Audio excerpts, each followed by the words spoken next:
Welcome, everyone, to the Journal of Marital and Family Therapy's Decade in Review series, hosted by the American Association for Marriage and Family Therapy. The special Decade in Review issue is the fourth of its kind over the years and assesses the efficacy and effectiveness of couple and family therapy by reviewing rigorous studies published over the 10-year period from 2010 to 2019. The findings from the issue show tremendous progress and achievements made to date, inspiring continued commitment to making marriage and family therapy and interventions widely available. Throughout the series, we'll talk directly with the authors who made this special issue a reality.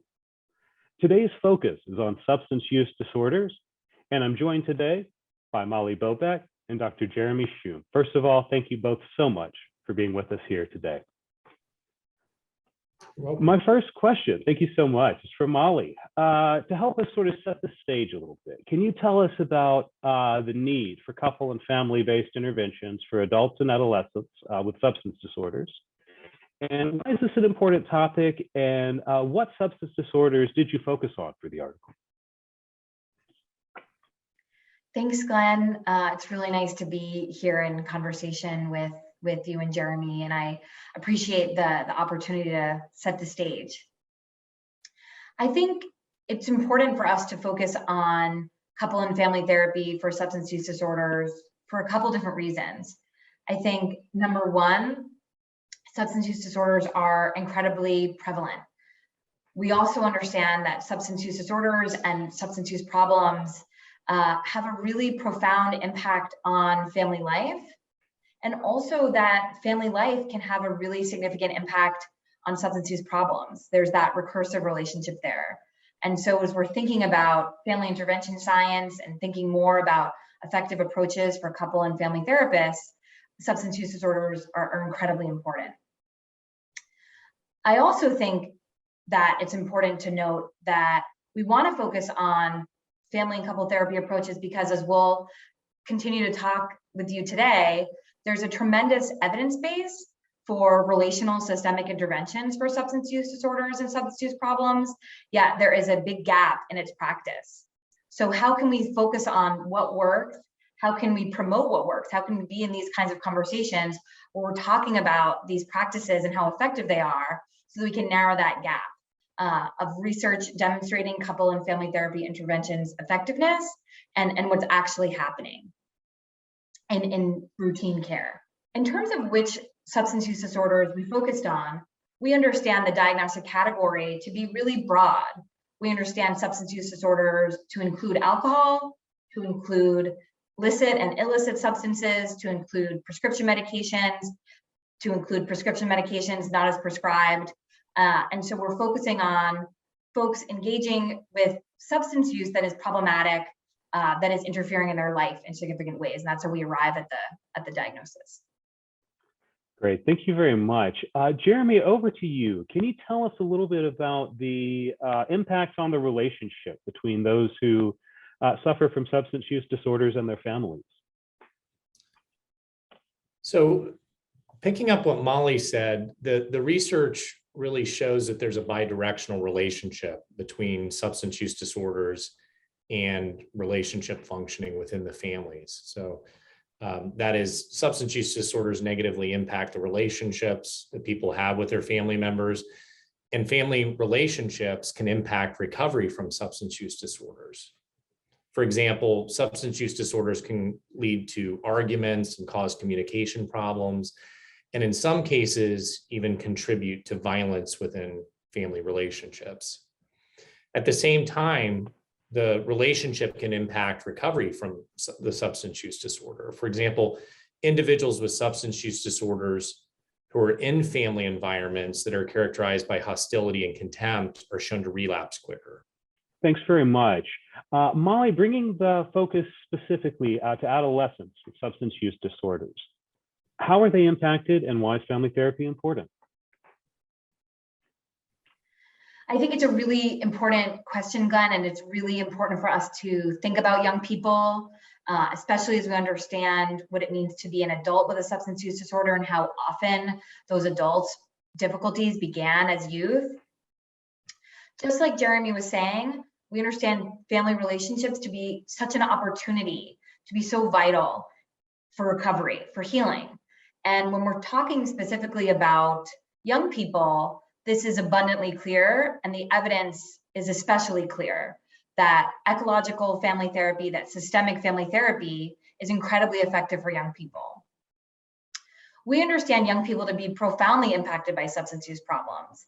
Just like there's this bidirectional influence between family relationships and substance use problems, for youth, there's a bidirectional influence between trauma and substance use problems.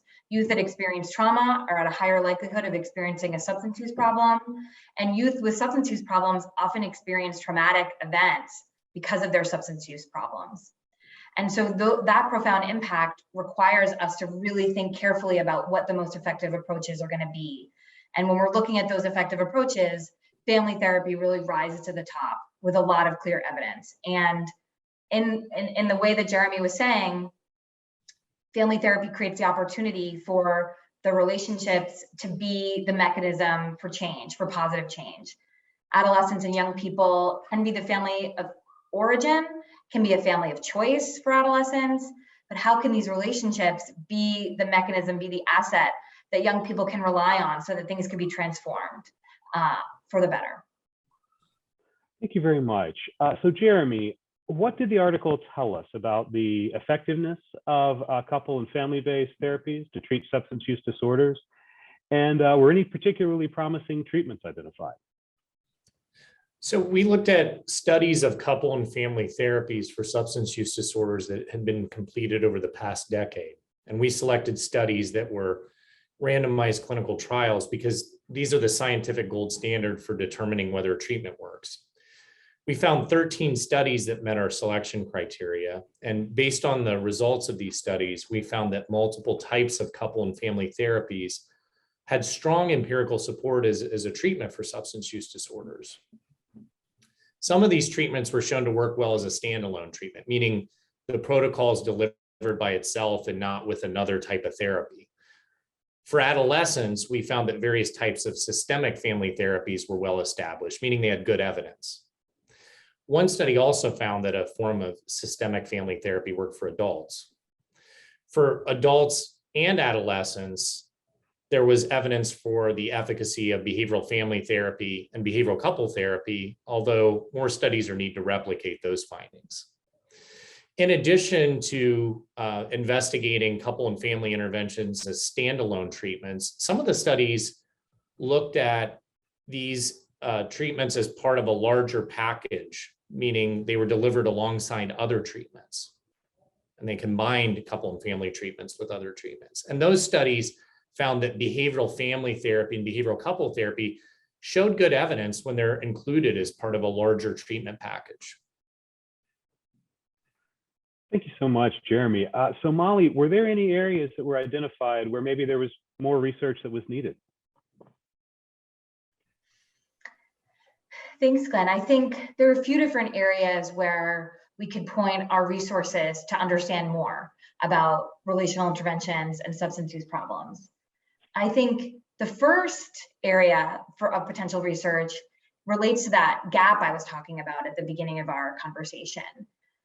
When we're looking at the surveys about what treatments are provided, SAMHSA's national survey didn't reflect any of those specific interventions that Jeremy was just naming. When providers were asked, what evidence-based treatments are the clients in your care receiving, family or couple therapy is just in a catch-all category versus all of these different discrete protocols that we know, as Jeremy is saying, can have a major impact, even though they're different. And so understanding how we can transform the national system of substance use care to be family focused, to be family committed, to be inclusive of families, not blaming of families, but welcoming, embracing of families. How do we do that? How do we transform the system of care in this way is a really important avenue for us to explore. And something I know that Jeremy and I are committed to together and in different ways.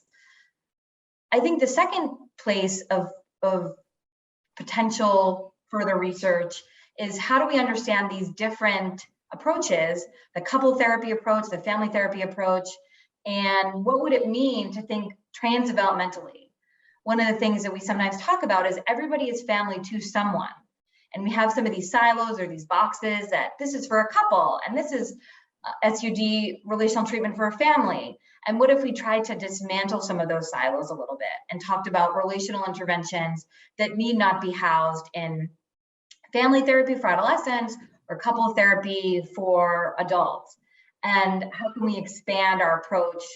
And then lastly, which is sort of related to that, the second place of opportunity, how can we continue to think about making some of these manualized treatments that have been effective more accessible, more sustainable, so that again, that gap can be narrowed. So thinking about what are the core elements, what are core elements of these approaches that again can be distilled. So we want to make it as possible as we can for providers to be utilizing this treatment. And so that's where I'd put all of our shared collective resources if I could. How do we narrow this gap? How do we make this approach, which we know to be effective, available to folks that need it? Great. So you'll both get a chance to answer this next question, but let's start with Jeremy. In just 30 seconds, what do the results of this research review mean for therapists? Therapists should be aware that including family and couple therapy into addiction treatment is likely to improve outcomes for both adults and adolescents. It's been a myth in substance use disorder treatment that individuals need to focus exclusively on themselves for a period of time and not address family or partner relationship concerns until they're further along in their sobriety. The existing research tells us the opposite, that including family members and partners into treatment actually improves outcomes. Interesting. Molly, over to you with the same question. What do the results of this research review mean for therapists? I think Jeremy is absolutely right.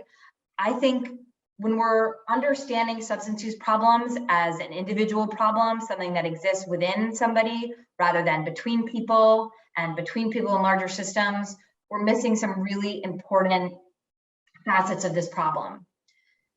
In addition to, Jeremy, what you're naming around how involving family members can improve outcomes, I guess I just want to underline relationships are healing. That's why a lot of therapists went into the line of work, because we wanted to be in healing relationships with people that were struggling. And how do we expand that frame to be welcoming of family members, to think really broadly about what family relationships are and can be, and invest in that. From the moment someone gives us a call to the time we're sitting in a treatment room, how do we think about improving relationships as a really fundamental, salient goal? Thanks so much. I want to say thank you to both of our guests today for taking part in the Decade in Review series and for your insightful commentary on the current state of research around couples and family interventions for substance use disorders. Your work will be invaluable to advancing the profession of marriage and family therapy. And finally, I want to say thank you to all of our viewers for tuning in today. We do hope you'll reach out with comments and questions. Do feel free to join the conversation on Twitter by tagging @the AAMFT, that's @the AAMFT. And you can visit the link on screen to read this article and more from our Decade in Review series. Thanks so much. Have a great rest of your day.